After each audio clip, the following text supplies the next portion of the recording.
Hi, I'm Rami Jabran, Chief of Staff at Drinks, and this is the Drinks Podcast, the business of online alcohol. Today's conversation takes a different angle. Simon Sharp runs Nautilus Gin Experiences, a mobile gin operation in the United Kingdom. When COVID hit 3 months after launch, he rebuilt around virtual tastings and online subscriptions. But what he learned wasn't really about digital tools. Simon's background is in storytelling and alcohol history. He's an events host who studies the cultural forces behind drinking behavior. And what he's seeing is that the industry's digital transformation challenge isn't primarily technical. It's about understanding what customers want from drinking experiences in the first place. His perspective, brands investing in e-commerce and digital marketing are often solving the wrong problem. The real issue is that people, especially younger consumers, are just looking for community and meeting, not just convenient ordering. And if the industry doesn't understand that shift, no amount of digital innovation will matter. Today, we're exploring why community beats marketing, how cultural cycles explain consumption changes, and what digital alcohol businesses need to understand about why people actually drink. Okay, Simon, thank you for joining. I'm so excited to have you. You and I were kind of talking all sorts of things before this, so I'm excited for this conversation today. I wanted to start out with saying what I kind of got into in the intro. You launched a mobile gin bar 3 months before COVID, forced everybody to go online. That timing gave you a unique view of what works and what doesn't in digital alcohol experiences. What did you learn, and when you had to rebuild around virtual tastings? I mean, it was a unique time, wasn't it? So yeah, I got my idea originally was going to be a mobile gin bar, and it was going to go around festivals, and I was going to be kind of in character as this kind of captain, and I'd employ drama students as bar staff. That was the idea. Mm-hmm. And then COVID happened, and the whole thing was born out of the fact that I had a lot of gin at home, and I didn't really want to drink it all, or rather, I did want to drink it all. That was the issue. So originally I started doing it as a gin subscription club. There was a lot of that at the time. We were all very into home experiences. I presume you were the same over there, but over here it kind of became almost like a blitz spirit. Everyone kind of got involved with online communities, and did the gin subscription club, and that basically made me spend a lot of time researching. I've always been interested in the history of alcohol, but it really sort of made me sort of deep dive into that to sort of make something that was worthy of people getting it on their doorstep. There was a lot of subscription services around at the time, and I knew I couldn't compete with the biggest ones in terms of price, so I tried to make it more about stories and storytelling. And that kind of philosophy carried on to virtual tastings. People were quite shy on virtual tastings, especially in the corporate space where a lot of them didn't know each other. And although I'm conversational, as hopefully you'll find out, people weren't really, they were a little bit shy. They were less shy 3 gins in. They weren't. Yes. They were a bit shy. So I started sort of making it about a lecture about history, and that allowed people to sort of pipe up when they wanted to. So I guess what I learned was was just how much people respond to a story more than anything, and a shared experience. Do you find that more online than in person? I feel like in person it's much easier to get people to I'm not going to speak for you. How do you feel like it's different versus the in person? Because you've really shifted with your digital experiences to be really story forward. I think people are more comfortable in a live environment in terms of speaking out. I think there's something when you're on Zoom, you're on your own, and when you speak, everyone else immediately is quiet, and that isn't a very natural way to have a conversation. Everyone doesn't shut up immediately when you start talking in a pub. Yes. So I think that's probably why people don't feel as exposed when they ask questions, and therefore they feel more comfortable chatting. But it goes the other way, because in virtual tastings you kind of get through the whole agenda, get to the end, whereas in live tastings at the very start of the evening everyone's very polite and listens and is very rapt with attention, and by the end people are sort of talking amongst themselves, which is fine. You just have to work out what kind of night these people want and just adjust it. Do you find that with the in-person versus the digital ones, you're adjusting faster to the experience that people want because it's a little bit more, I don't want to say uncontrolled, but there's more room for social interaction to happen when it's in person? Absolutely. And also there's a whole range of social cues you pick up in person you don't necessarily online. So, I mean, I think the biggest online one I did was to about 200 people. And that was literally just like presenting to a TV program. You have no Yeah. idea what's going. You're just looking. Hmm. You're literally looking at myself talking for the whole time. Whereas, online, I have certain things I want to get through, and sometimes there's a story I want to tell that people aren't necessarily wanting to hear, but I'm really, really keen to kind of like see how it plays out. But absolutely, I can adjust the event in real time to what people want. Do you find a difference online in the different demographics? Like, let's just do it by age, but like, do you see that like an older demographic is more likely to do something versus a younger demographic online versus in person? I would say younger people in my events tend to be quieter, which I know probably isn't how it is in bars and pubs. But yeah, and I find young people don't necessarily have the confidence to speak out about it. And also, I think older people have generally picked up a bit more knowledge on the subject as well, and therefore they kind of have more to contribute. Or they think they have more to contribute. Everyone's contribution is valid. Absolutely. Let's talk about the community piece. You've argued that if bars can't provide community, they'll fail. How does that translate to someone who doesn't run a bar but sells alcohol, whether they're a retailer or brand or an experience? How do you think you can best go about doing that? And why do you think that that's such an important thing? So, firstly, obviously, we've in the UK we've lost what we call the third place, the place that isn't home and work. The bars are closing down for a variety of reasons, historical reasons, which I imagine I'll come to later, but also a lot of the reason people used to go out was to find potential partners, and that happens Mm-hmm. in apps now, so you don't really get that anymore. And so people have stopped doing that, and they are missing out on a fundamental part of the human experience. In terms of how brands sort of get involved with that, I think the easiest thing is rituals. Drinking is social, and everything around it is ritual based. Whether it's the mix you put in, the point at which you drink it, where you drink it, how much you drink, what the occasion is, and it's all ritual based. So I think for brands to get involved with it is they have to tap into those rituals, whether they are inventing their own rituals Mm-hmm. or whether and so an example of a brand that has famously invented its own rituals is Guinness. So Guinness has the perfect pour. Then most recently there's the splitting the G thing. I don't know if you guys did it over there, but young people sort of drink up half into the G. So it's either creating their own rituals or working out how alcohol can complement existing rituals. And clearly young people, I'm talking about young people now more, they obviously crave rituals. That's the whole basis of TikTok, for instance. It's Mm-hmm. memes and everyone copies each other and do that, and that's just that's just social ritual. Yeah, and it seems like they're finding it in other places because those third spaces are like no longer as vibrant or welcoming as they had been in the past, Yeah, or as plentiful, I guess. yeah, absolutely. Yeah, I mean, over here, the industry is certainly the what we call off trade over here in bars is really, really quiet, and the ones that are the quietest are the ones that young people used to go to the most. They're also the ones that probably were always going to go because they were the least welcoming. They were the ones with the aggressive bouncers and the sort of just drinks deals and just getting people in, getting them out. But those places there's massive gaps in city centres where they used to be, and the ones that are doing well are the ones that have tapped into being places of community. What do you think helps those places become places of community? Do you think it's like the pub quiz and those types of things, or what do you think it is? I think those are all ways of doing it. I think I think I think more than anything else, it's authenticity, which I know is a really much overused word, but it absolutely is the case. I see that the bars and the brands over here that are doing well are the ones that really mean it. It's one area in which the big boys can't really compete, but it's authenticity. It's not just I've been to pubs that have quizzes and they're very impersonal things, and there's ones where it's really friendly. There's banter going around.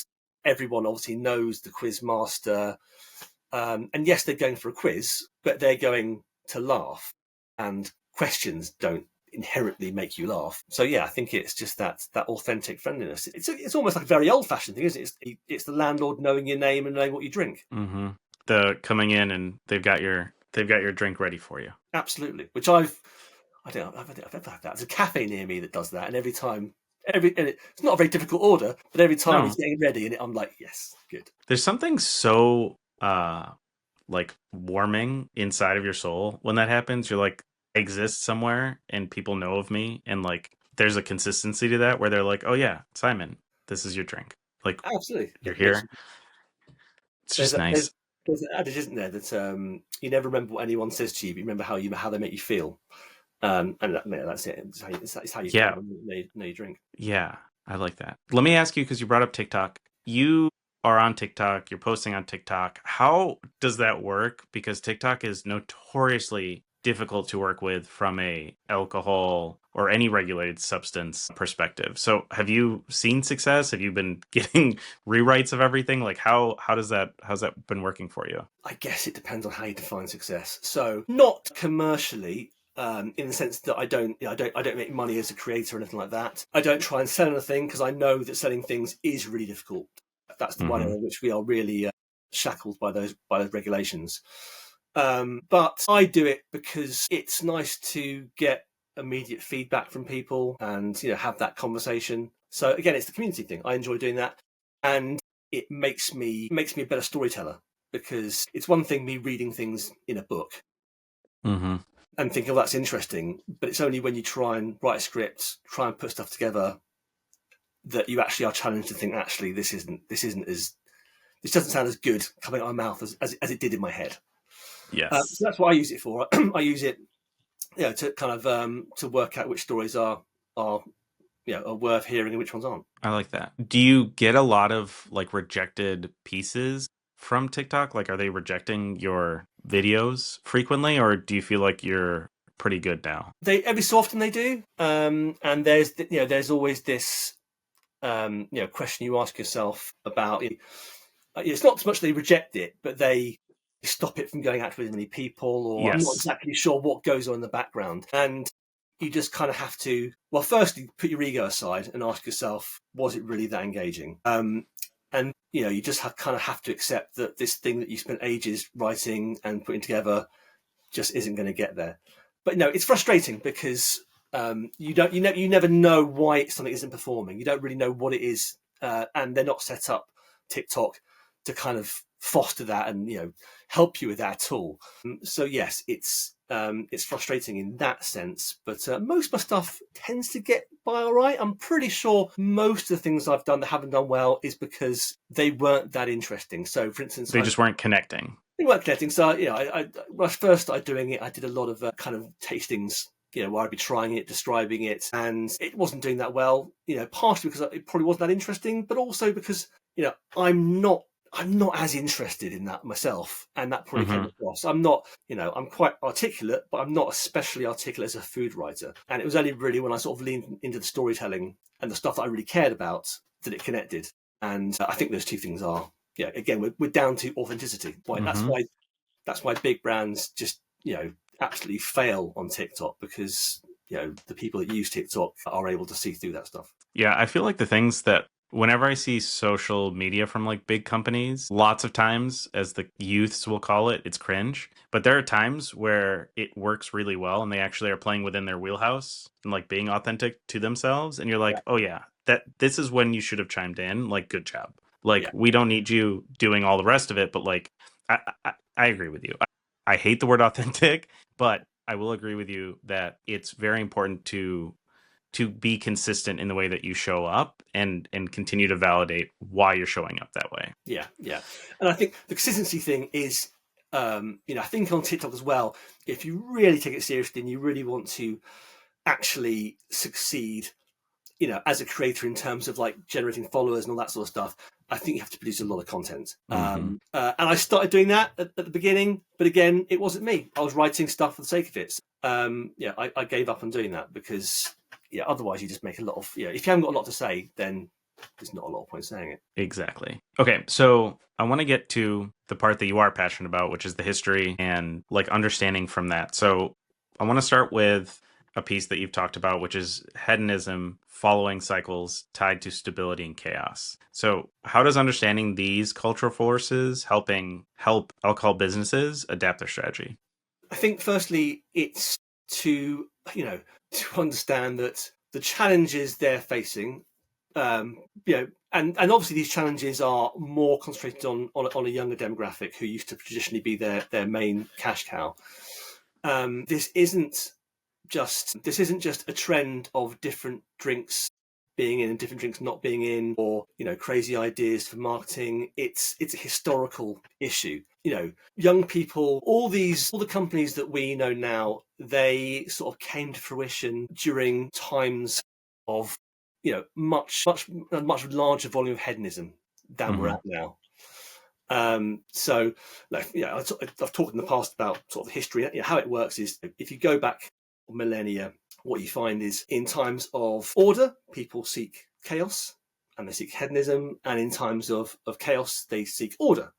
So whether it's sort of the Roman the Roman Empire, you have your idea about sort of typical Roman sort of hedonism and sort of bacchanalian feasts, and that comes from Pax Romana, which is a very specific period of peace and stability in Rome. And you get this in history. You get this in Chinese history. Every country's history kind of has this pattern. And most recently, you have the 1990s, and in the UK, we had sort of binge drinking panics. People, the government trying to bring in laws to stop people drinking because times were good.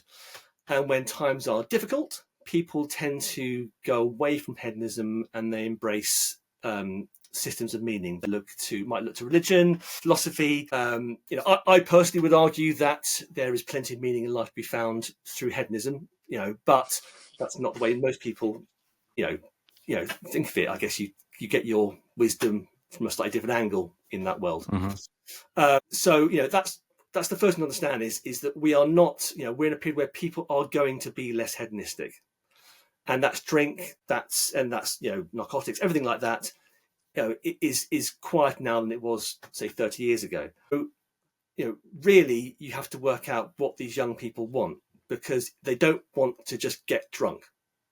So, things like, the price of the drinks, yes, is definitely part of it. But they're not, if they're not looking to get drunk, then the price isn't quite as important, because they're not drinking as much.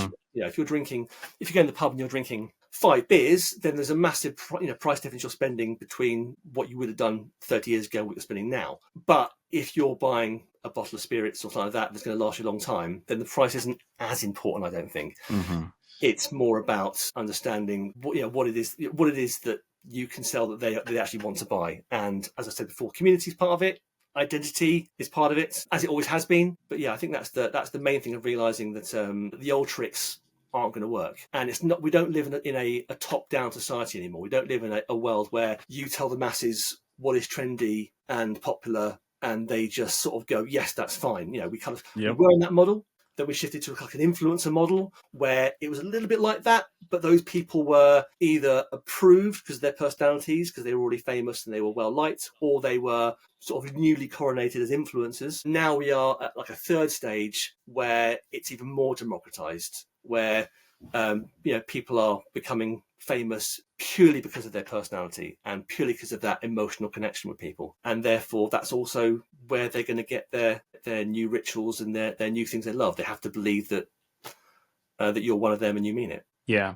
It's kind of fascinating to see, because you're right. It started with, hey, this is what's going to be popular, so you're going to have this thing. And then it became, hey, this person says this is what's popular, so you're going to have this thing. And now it's like, well, this thing is popular, and I don't even know where it came from, but it's really fun, and we're all going to have this thing.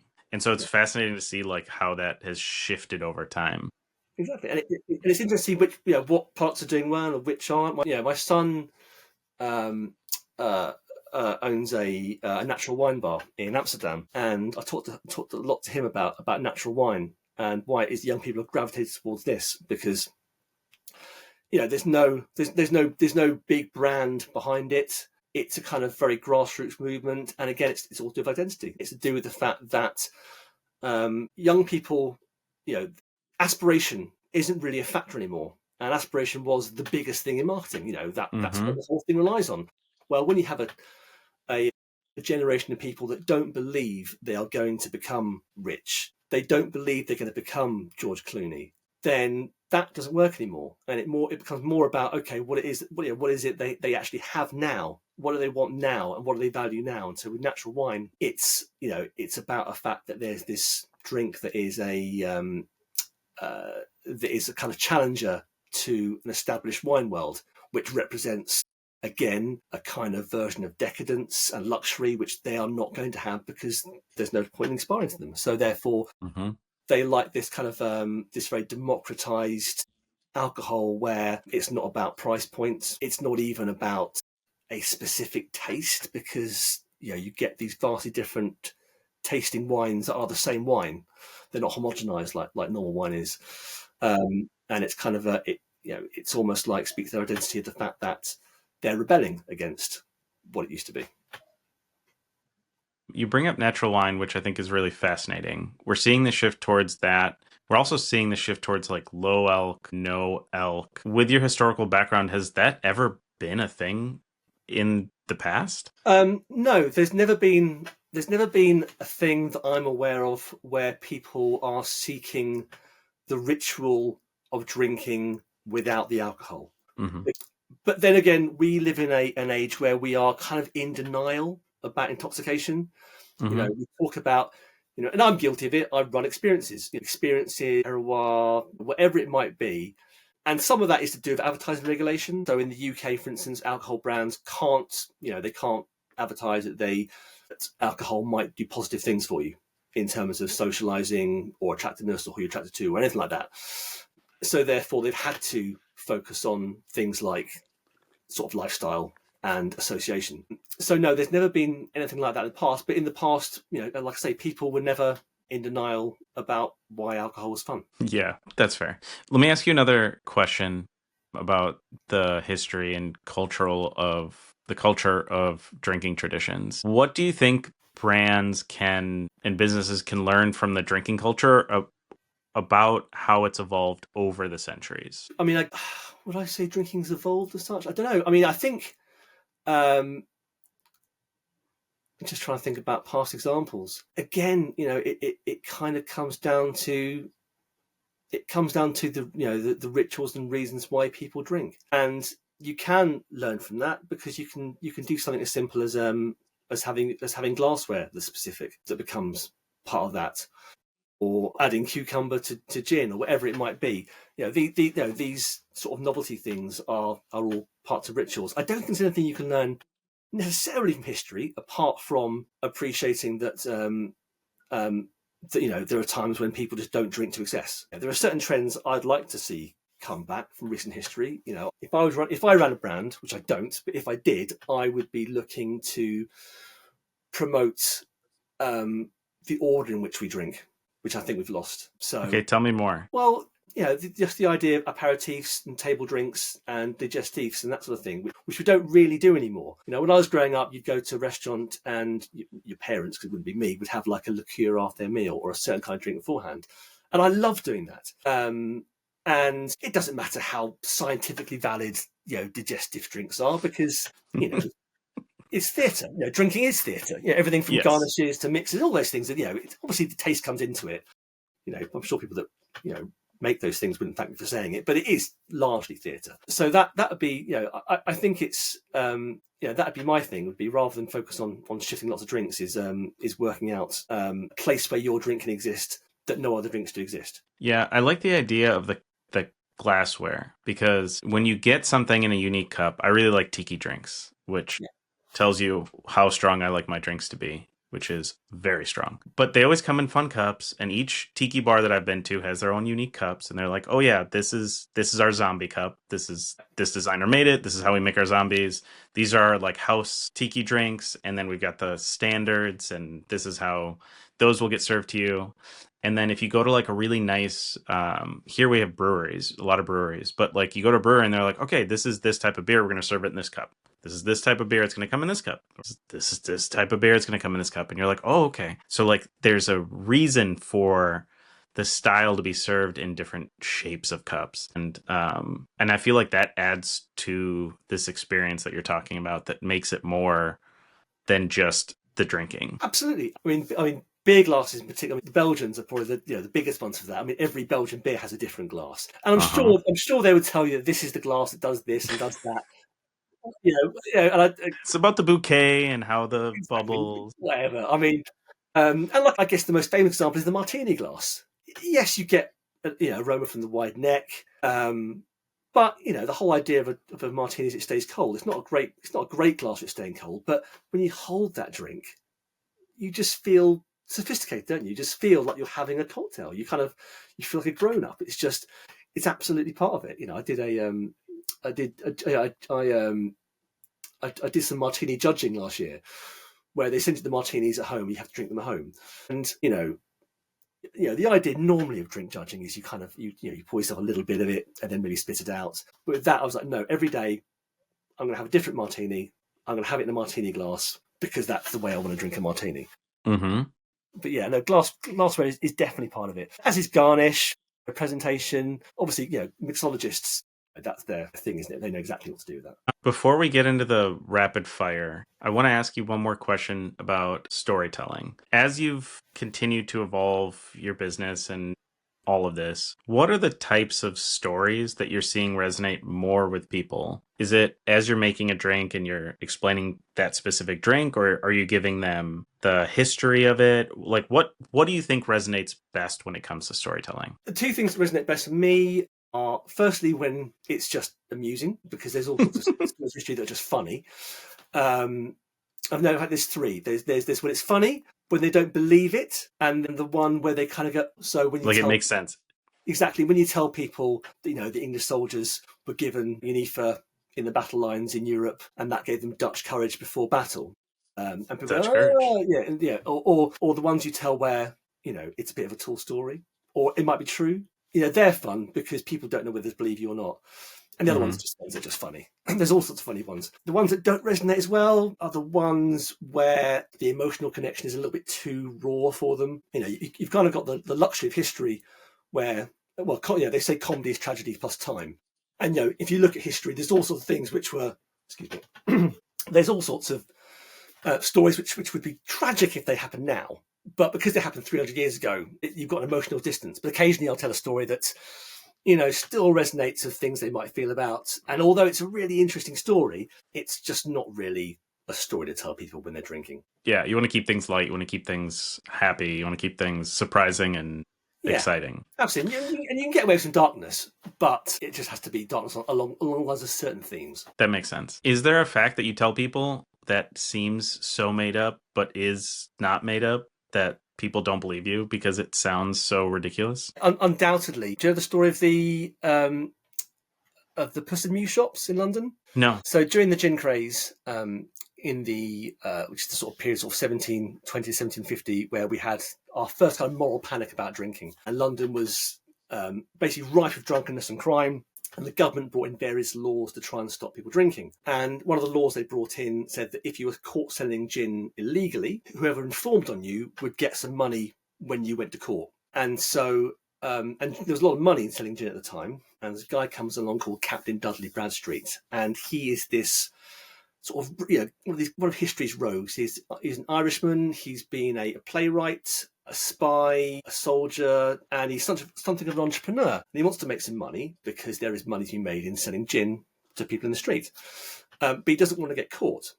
And so therefore he doesn't want the informers to know who's selling the gin. So everyone else in their gin shop, it's like someone's front room. They open the door, go in, buy gin. He doesn't do that. He locks the door. He then finds a massive wooden picture of a tomcat. And he sticks it on the side of the building, and he drills a hole from the inside of the gin shop out by the cat's paw and puts a pipe through it. And he puts a hole where the cat's mouth is. And the idea is you would walk up to the sign and you'd say, "Puss, puss, I've got halfpenny for gin." And if the sign said, I'm always laughing because I always feel like I'm lying. If the sign says meow back, you put your money in the cat's mouth, and then you put your tankard underneath the cat's paw, and gin comes out. And basically, he invented what is widely considered to be history's second ever vending machine. And as I tell this story, I can tell people, I can look at their faces, and they just look like I'm lying. And I have to sort of say, no, it genuinely is true. And after that, in London, you get these Puss and Mew shops that pop up all over the place. And I think there's still one or two bars called the Puss and Mew. There's none of the original signs that exist. There's a few sort of recreations, but yeah, that's the one that I tell. That as I can see people, just their faces changing as I tell it. But yeah, they're the ones I like. Is ones that people don't believe. I like that. Okay. Let me ask you some rapid fire questions. Go for it. We're going to start with gin. What's your favorite gin drink to have? So, my favourite gin to have with martinis is Tanqueray 10.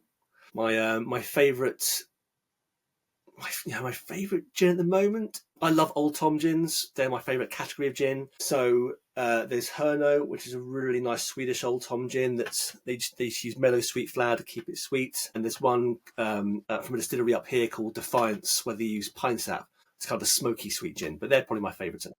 I really like Tanqueray 10. What's your favorite gin drink to make? I'd say either a martini, because so much of what makes it work is in the preparation, or I quite enjoy making corporate survivors. I mean, they're simple, but they're really fun. Yeah, no, I mean, I know it's probably a boring answer, but honestly, it's probably a classic martini.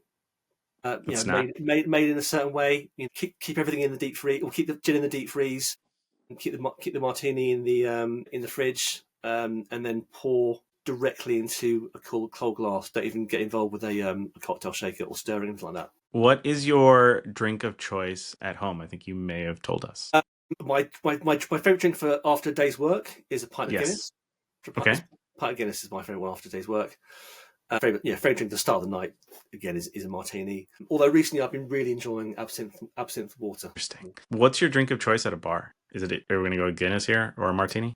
No, I don't like sort of paying martini prices. If I'm having one drink in a foreign location, like that, then Yes. it might be martini. But no, generally speaking, if I'm in a bar, it's going to be an ale, but not like a cloudy IPA. I'm kind of done with those. So yeah, it'd probably be an English ale or an American ale that's just, like I say, that's just not a hazy IPA. Got it. What do you think is the most overrated cocktail?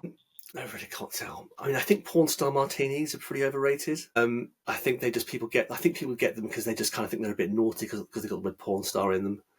Yeah, I mean, I think probably a porn star martini is overrated. Yeah, I mean, Negronis are pretty overrated, but I still love Negroni, so yeah, it doesn't really seem fair to say. What do you think, and this is the last question I've got for you, what do you think is the most underappreciated cocktail? I mean, probably a hanky panky. I think a hanky panky is a really nice drink. I think, and I think it's due a revival as well, because it's a classic cocktail and it tastes. What's in a hanky panky? It's gin, sweet vermouth, and Fernet Blanc. That sounds nice. Yeah, no, it is really nice. It's not 1,000 miles away from being a Negroni, but without the kind of without the sort of, without the big orange notes in it.